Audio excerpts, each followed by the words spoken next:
programme vous est offert par Orange.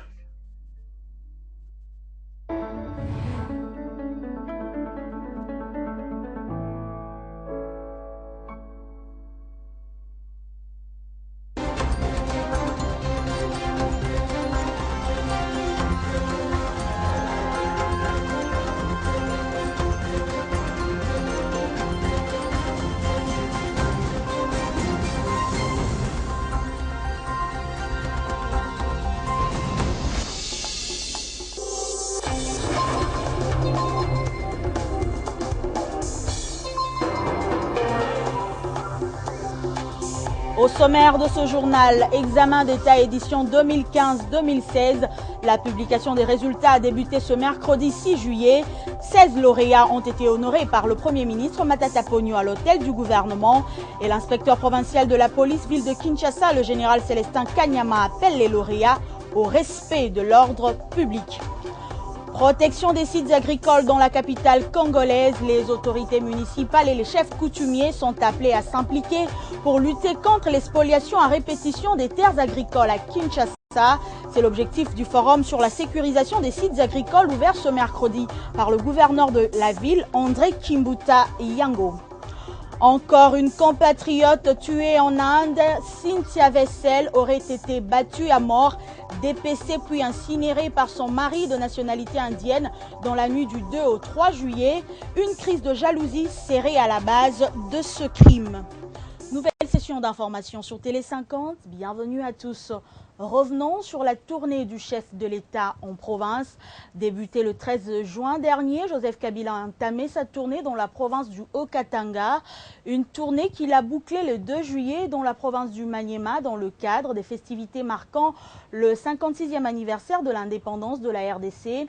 Cette tournée a été riche en termes de réalisation et des projets socio-économiques. La paix et le processus électoral étaient à la une des entretiens avec la population. Partout, le chef de l'État est passé. Il est resté l'homme le plus populaire et aussi le plus aimé par la population. L'essentiel de cette tournée dans ce document signé Blaise Manzanza et Arlette Boutella. C'était une tournée marathon du chef de l'État Joseph Kabila dans le Congo profond. Du Haut-Katanga, passant par le Tanganyika jusqu'au dans le Maniema, jamais un homme n'a été aussi accueilli de la sorte.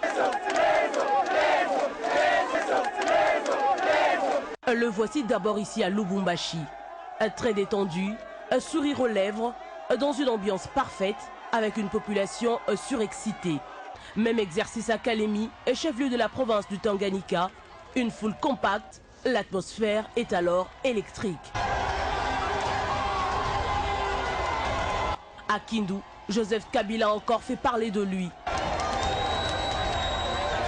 Le voici accompagné de son épouse Olive Lembe, au milieu d'une foule immense, faire le pied avec cette masse en liesse. Difficile d'estimer le nombre, les routes sont débordées, comme le témoignent ces images, c'est en tout cas la version Joseph Kabila Kabange. Partout où il est passé, un seul message: la paix et la mobilisation sont pareilles autour du processus électoral.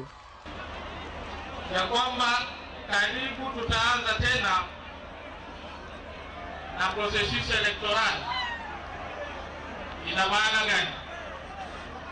Ina maana ya kwamba population yote, wamama na wababa, mweze kujitayarisha kwa ajili ya enrollment ambayo itaanza hii mwezi ya 7 ambayo inakuja.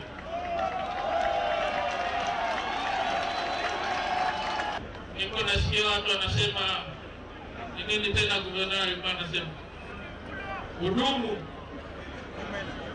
umela. Nataka niwaambie hivi, nchi yetu tuko ndani ya demokrasia,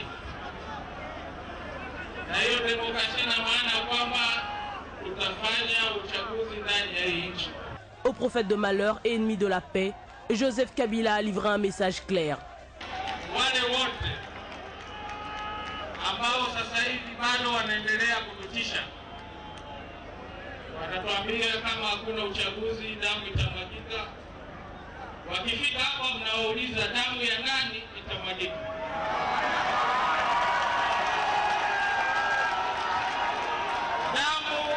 Damu ya nani itamwagika, kwa sababu Kalemi tulikwisha kumwaga damu nyingi. Hatutaki damu ya mtu hata mmoja imwagike. Mais cette tournée était aussi riche en réalisations. Dans le Haut-Katanga, un grand projet à impact social a été lancé, c'est le village agricole Joseph Kabila. À cela s'ajoute la construction de l'immeuble du gouvernement provincial. Plusieurs projets de développement ont été aussi lancés dans la province du Tanganyika. Il s'agit de la modernisation de l'aéroport de Kalemi, la construction de l'université et du stade Omnisport. Ici, la décentralisation produit déjà ses fruits. La décentralisation, elle est vraiment capitale. Il y a vraiment une grande différence. Alors ce changement, on voulait que ça puisse continuer, que ça puisse se limiter à ce niveau. À Kindu, rien à dire. Les œuvres de Joseph Kabila parlent d'elles-mêmes. D'inauguration en inauguration, la ville a connu une transformation radicale. Mais pour Joseph Kabila, les bonnes choses ne font que commencer. Et c'est ce qui justifie cet attachement de la population au chef de l'État. Oudoumou, Oweyetou ou encore Oumela, dit Kabila demeure, reste le maître mot du souverain primaire. Partout où il est passé, Joseph Kabila a fait preuve d'une popularité incontestable. Parlons éducation à présent. Examen d'État édition 2015-2016. La publication des résultats a débuté ce mercredi 6 juillet. 16 lauréats ont été honorés par le Premier ministre à l'hôtel du gouvernement. Matata Ponyo a exhorté ce dernier à la rigueur, gage du succès et de la réussite. Parmi ces lauréats, l'on compte les élèves du lycée Bosangani, de l'école Shafak et du Mont Amba. Le 6 juillet 2016 restera certes inoubliable pour ces 16 lauréats de l'examen d'État édition 2015-2016 reçus à l'hôtel du gouvernement par le Premier ministre Matata Ponyo. Ces premiers de tous les finalistes de la 50e édition, accompagnés de leurs parents, des inspecteurs de l'enseignement sous la direction du ministre de l'enseignement primaire, secondaire et initiation à la nouvelle citoyenneté, son collègue de l'enseignement technique professionnel et celui de la recherche scientifique ont été encouragés par le chef du gouvernement congolais qui les a exhortés à plus de rigueur, gage selon lui du succès et de la réussite. Question de base, d'où vous venez d'éprouver vos performances, vos compétences, et donc il était important que le gouvernement puisse vous témoigner de l'intérêt particulier, mais surtout vous féliciter pour ces exploits. 88%, c'est les scores le plus élevé réalisés par ces élèves issus du lycée Bosangani, de l'école Safak et d'Imoamba, 3 écoles de la ville-province de Kinshasa. La République démocratique du Congo célèbre donc avec l'organisation de cette édition l'examen d'État 2016, le 50e anniversaire de cette institution qui fait la fierté de notre pays. Un motif de satisfaction pour ces élèves qui reconnaissent tout de même tous les efforts fournis par leurs parents, les enseignants et pourquoi pas le gouvernement. Je suis très contente parce que c'est la première fois d'abord que je viens ici, que je suis reçue par le ministre.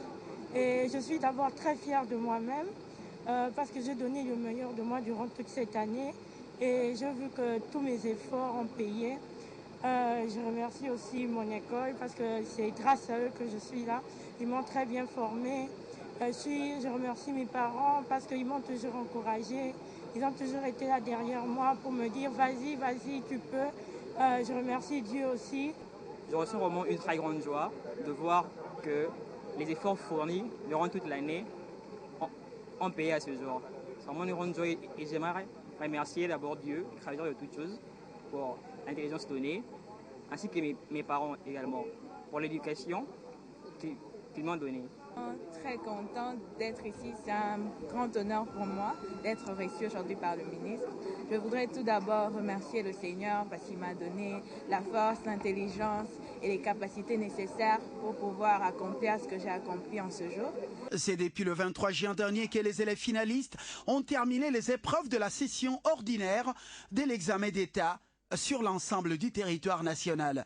Selon l'inspecteur général de l'enseignement primaire et secondaire, les résultats de toutes les options de Kinshasa Est, Ouest et Centre sont disponibles. Et pour les autres provinces, ils seront publiés progressivement jusqu'à la fin du mois de juillet.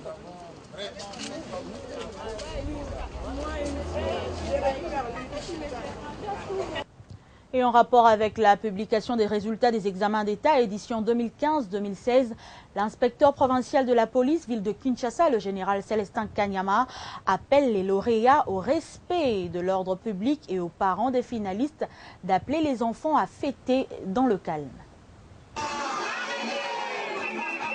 Réjouissance excentrique, danse infâme, voilà autant de dérapages auxquels se livrent la plupart des élèves finalistes après la publication des résultats des examens d'État.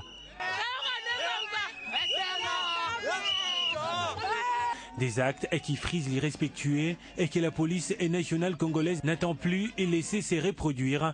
C'est d'ailleurs l'essence de l'interpellation du commissaire provincial de la ville-province de Kinshasa, Célestin Kanyama, à l'endroit d'abord des parents des finalistes.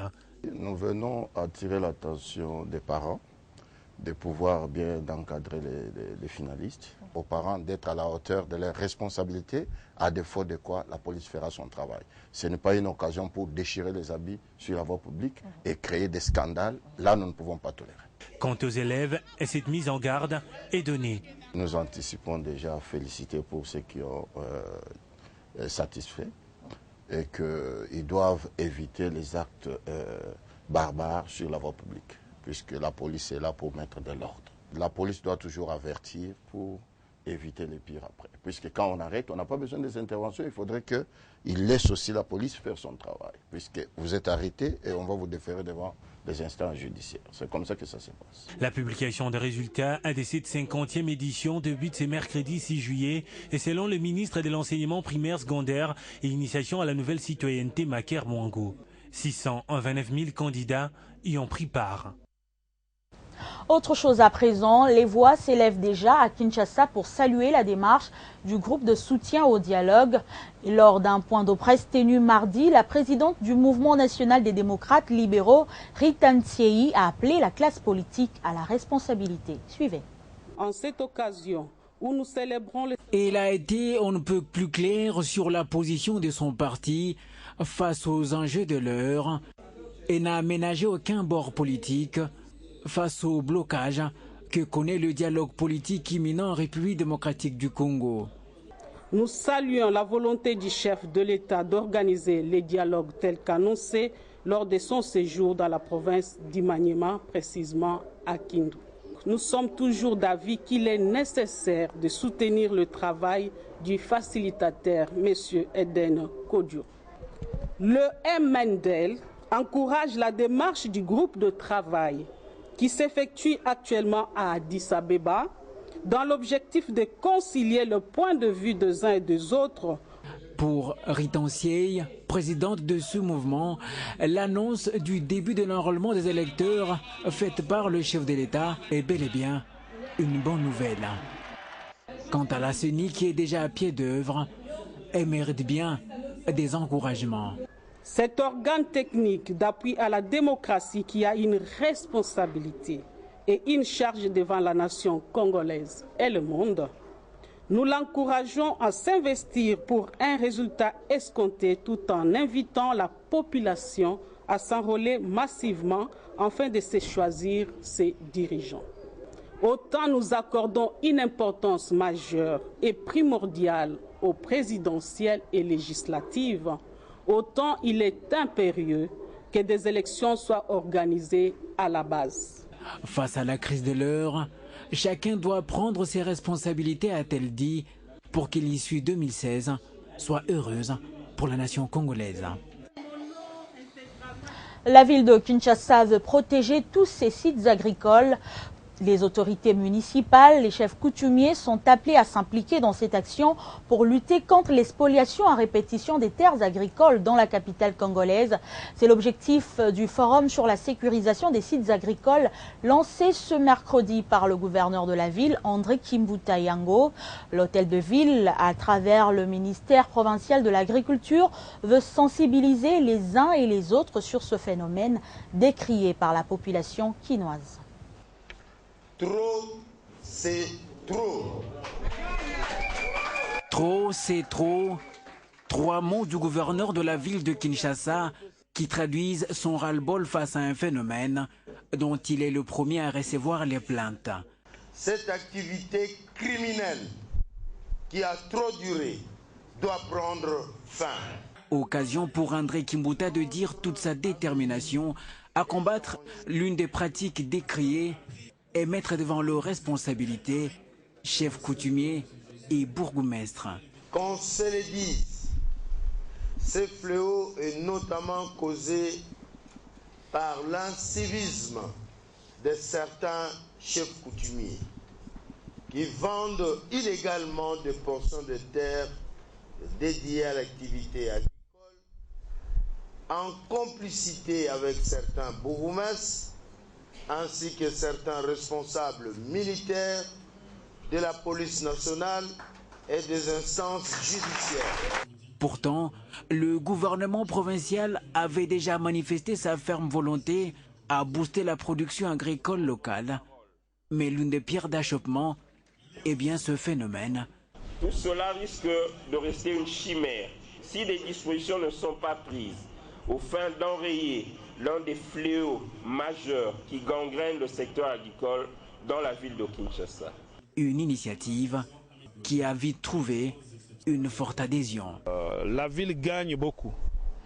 Elle gagne en ce qu'elle pourra sécuriser notamment les agriculteurs qui se sentent menacés. L'habitat n'a plus de limites aujourd'hui. Et rien ne semble pouvoir bloquer ce processus, vu la détermination affichée par les uns et les autres. Dans 48 heures, ils devront arrêter des stratégies concertées pour tourner une fois pour toutes cette page. Rendons-nous en Inde où une compatriote a été tuée. Cynthia Vessel aurait été battue à mort, dépecée puis incinérée par son mari de nationalité indienne dans la nuit du 2 au 3 juillet. Une crise de jalousie serait à la base de ce crime et vous vous souviendrez qu'il y a moins de 2 mois, un enseignant congolais avait été tué toujours en Inde. À croire que cette descente en Inde du vice-ministre des Congolais de l'étranger pour s'enquérir des circonstances du meurtre par lapidation du jeune enseignant congolais Olivier Massonda à New Delhi n'y a rien fait. Comme dans un mauvais film, cette fois, c'est une jeune Congolaise qui passe des vies à trépas, son bourreau, son propre mari de 36 ans.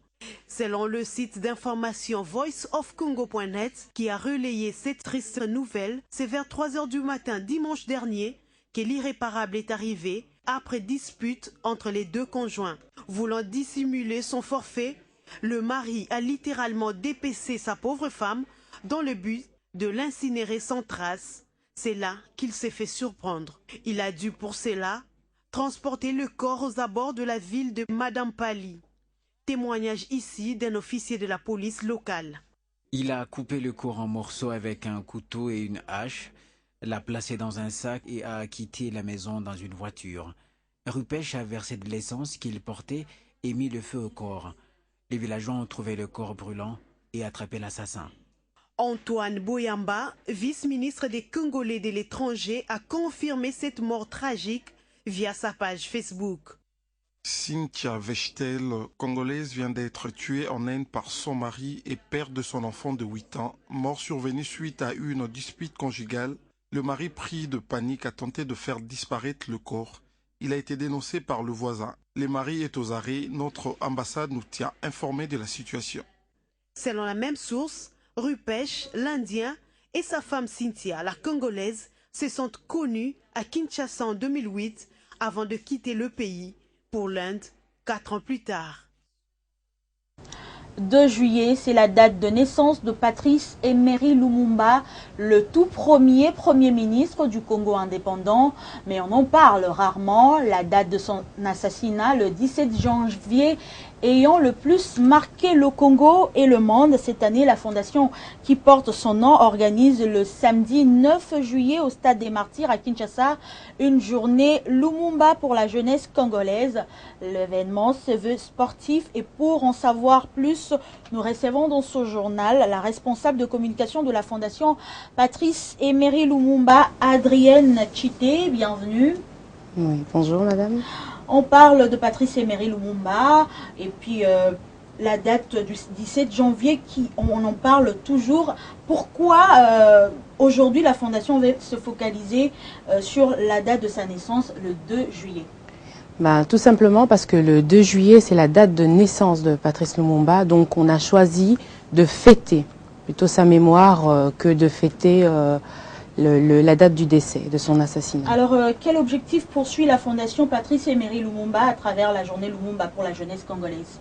Donc, dans un premier temps, c'est que la jeunesse congolaise sache que la Fondation Patrice Lumumba existe et qu'elle est vraiment accentuée et focalisée sur la motivation, l'encouragement de la jeunesse dans leurs projets, dans leur quotidien, dans leurs études, à l'image de Monsieur Lumumba qui était un jeune révolutionnaire. Et le sport va dominer la journée du 9 juillet. Parlez-nous du programme et pourquoi le choix du DSMP et du FC Orange? Donc tout d'abord, le programme, le match débutera à 14 h. Et alors, à partir de midi, nous serons déjà là pour accueillir les différentes personnalités, les invités et bien sûr les fervents supporters et toutes les personnes qui veulent venir fêter avec nous. Et alors le choix DCMP et FC Orange, DCMP étant un club, un ancien club qui existe depuis 1936, qui a eu le temps de faire ses preuves. Et le FC Orange est un nouveau club, un bébé, si on peut dire ça comme ça. Le choix est symbolique, donc c'est pour dire qu'il n'y a pas d'âge pour venir fêter la mémoire de Monsieur Lumumba, qui était un grand homme. Merci Madame Adrienne Chité pour toutes ces précisions. Je rappelle que vous êtes responsable de communication de la Fondation Patrice Emery Lumumba.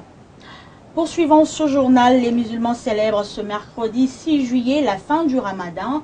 À Kinshasa, des milliers de musulmans se sont retrouvés au Stade des Martyrs et au Stade Vélodrome de Kitambo où la communauté islamique conventionnelle chiite du Congo a exhorté à l'amour de la patrie, au sacrifice et à se prendre en charge. Et en croire Wamelena Mena, représentant légal de la SICO, la communauté islamique conventionnelle chiite soutient le dialogue national convoqué par le chef de l'État, Joseph Kabila. Partout où ils sont dans le monde, les musulmans célèbrent ce 6 juillet l'Aïd al-Fitr. Cette fête marque à la fin des 30 jours du Ramadan un moment de jeûne et prières intenses et surtout d'une bonne conduite dans la société. À Kinshasa, à des grands sites, l'esplanade du Stade des Martyrs et l'aire des Jeux du Stade Vélodrome de Kintambo ont abrité les célébrations. À Vélodrome par exemple, un imam de la communauté islamique conventionnelle chiite du Congo a exhorté à l'amour de la patrie et sacrifice et auto-prise en charge. Alors le message est le message de l'unité islamique dans le Canabiso. Nous avons besoin que les musulmans soient tous dans la unie. Si le Coran, si le Sunna du prophète Mohammed, sallallahu alayhi wa sallam. Mawilana Mena, représentant légal de la SICO, voit le dialogue national convoqué par Joseph Kabila comme une issue favorable à la crise et qui guette les pays. Na ba majorité présidentielle, na ba opposant, tout ça na dialogue islamique, na dialogue national, pourvu que Kimia Zanamboka Oyo, nous en a Kimia, pour être prophète Mohammed sallallahu alayhi wa sallam lobi, sobat basangani, le tomo bazala guidé nanzela ya semba. Pour le musulman, le Ramadan est avant tout un mois de spiritualité, plus valeureux que les autres. On passe au sport. Les rideaux sont tombés à la 4e édition du Challenge Trophy avec la consécration de la RDC qui trône désormais chez les messieurs sur le handball de l'Afrique centrale, zone 4. Les Léopards l'ont démontré en dominance ce mercredi en finale jouée au terrain annexe du Stade des Martyrs. Leurs homologues des Diables Rouges battus sur la note de 31-21. On écoute à cet effet les réactions de 2 entraîneurs et du ministre des Sports satisfaits du déroulement du tournoi.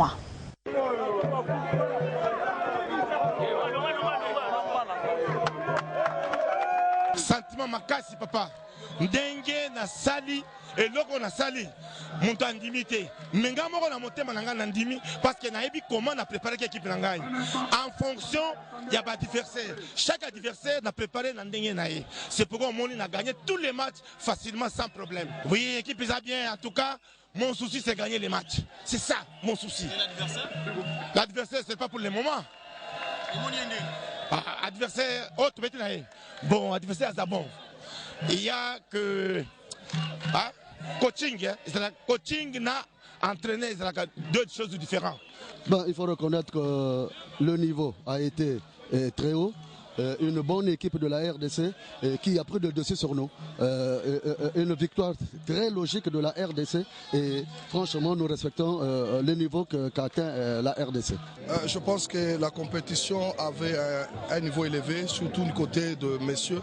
Au niveau des dames, on a trouvé que le niveau technique était trop faible. Il fallait qu'au niveau de la zone, qu'on puisse encore retravailler les jeunes au niveau des dames. Mais par contre, au niveau des messieurs, on a eu droit à de très bons jeux, surtout du côté des garçons avec le Congo-Brazzaville, Cameroun, RCA et Congo-Brazzaville. Il y a aussi le Sao Tomé. Pour une première participation, ils ont démontré de quoi ils sont capables. Je pense qu'au niveau du garçon, techniquement, le niveau était très élevé. D'abord, laissez-moi vous dire sincèrement, à partir de mon bureau, je suivais les matchs. À 14-12, j'ai eu peur. J'ai eu peur, je me disais, je vais remettre la coupe à qui? Donc c'est en cours de route que je continue à faire ma prière. Jusqu'à arriver au niveau du stade de Madrid, j'ai vu l'évolution de notre équipe. J'ai sincèrement félicité la Fédération congolaise de handball. Ça, c'est une grande évolution de voir aujourd'hui la RDC battre aussi facilement un quart de 10 buts. Congo-Brazzaville qui est en avance sur le plan des infrastructures de handball, même d'organisation. Et ce que vous devez aussi savoir, je voudrais vous signaler déjà, ce n'est pas un secret, que l'entraîneur de l'équipe nationale de hand, c'est un Congolais de Brazzaville. On boucle avec cette triste nouvelle de la mort mardi à Kinshasa de José Kajangwa, ancien président délégué général de la RTNC et ancien directeur général adjoint de la RENELSAT.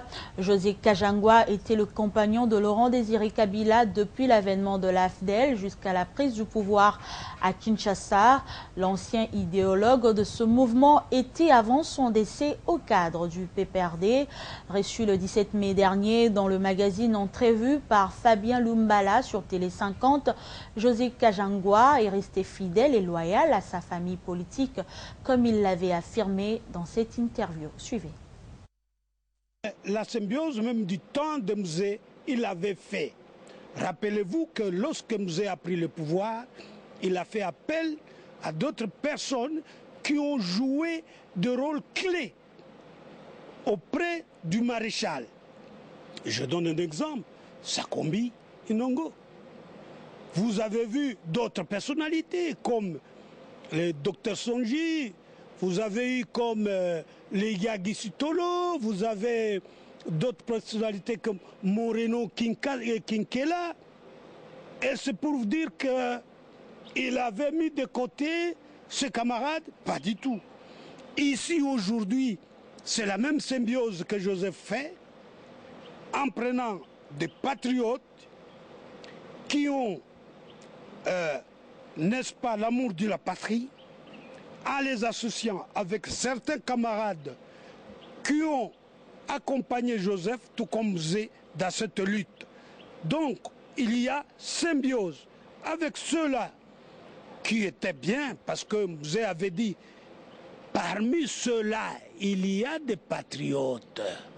Ce sont ces patriotes-là dont je parle, qui travaillent, Joseph. Que son âme repose en paix. Ce journal est terminé tout de suite. Le rappel des titres. Examen d'État édition 2015-2016, la publication des résultats a débuté ce mercredi 6 juillet. 16 lauréats ont été honorés par le Premier ministre Matata Ponyo à l'hôtel du gouvernement et l'inspecteur provincial de la police ville de Kinshasa, le général Célestin Kanyama, appelle les lauréats au respect de l'ordre public. Protection des sites agricoles dans la capitale congolaise, les autorités municipales et les chefs coutumiers sont appelés à s'impliquer pour lutter contre les spoliations à répétition des terres agricoles à Kinshasa. C'est l'objectif du forum sur la sécurisation des sites agricoles ouvert ce mercredi par le gouverneur de la ville, André Kimbuta Yango. Et pendant ce temps, en Inde, une compatriote a été tuée. Cynthia Vessel aurait été battue à mort, dépecée puis incinérée par son mari de nationalité indienne. Une crise de jalousie serait à la base de ces crimes. C'était l'essentiel de l'actualité. Merci de nous avoir suivis. Ne nous quittez pas, la revue de presse, c'est dans un instant.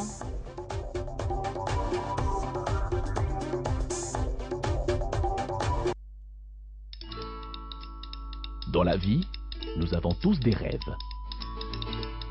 objectifs et aspirations. Vos projets d'avenir ainsi que ceux qui vous sont chers dépendent des choix que vous effectuez aujourd'hui. C'est pourquoi la Raobank a créé Renaissance, le nouveau compte d'épargne qui vous propose un meilleur taux rémunérateur à court et à moyen terme. Ainsi, vous pourrez suivre l'évolution des intérêts générés par votre épargne et assurer un avenir meilleur à vos projets les plus chers. Raobank is my bank.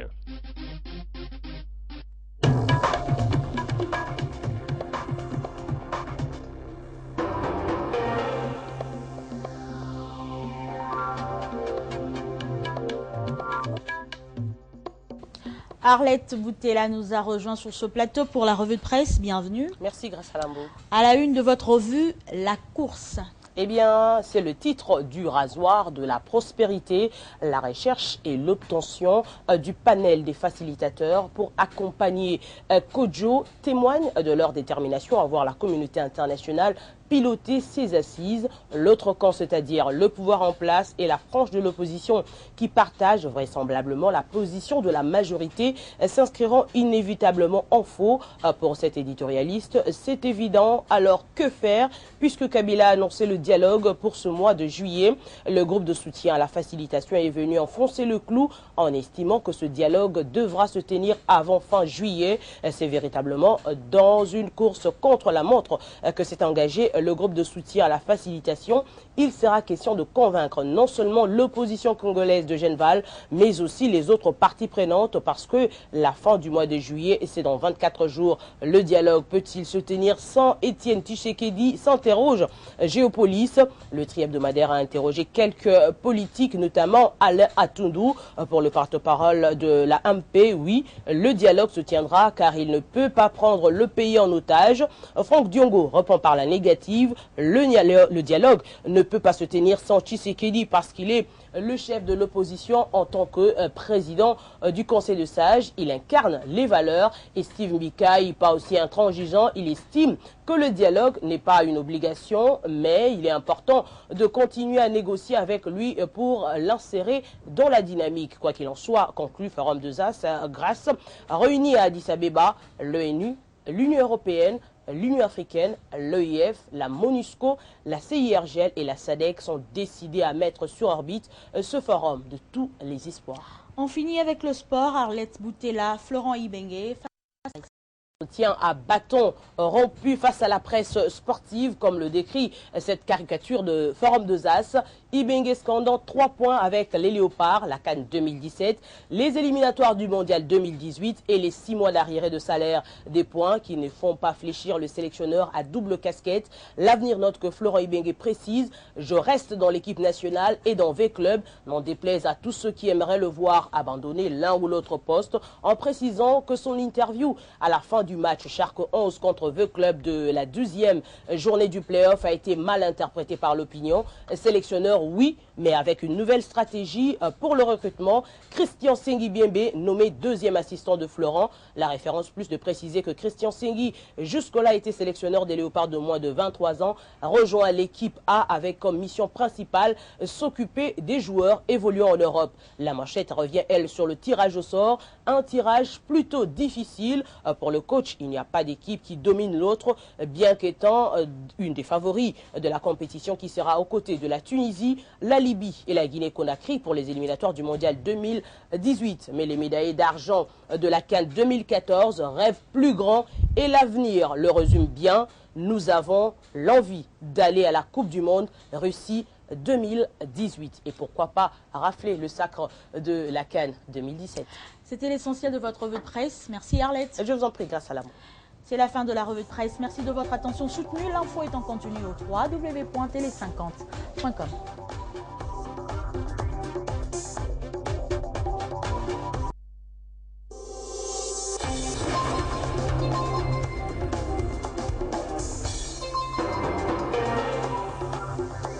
Ce programme vous a été offert par Orange.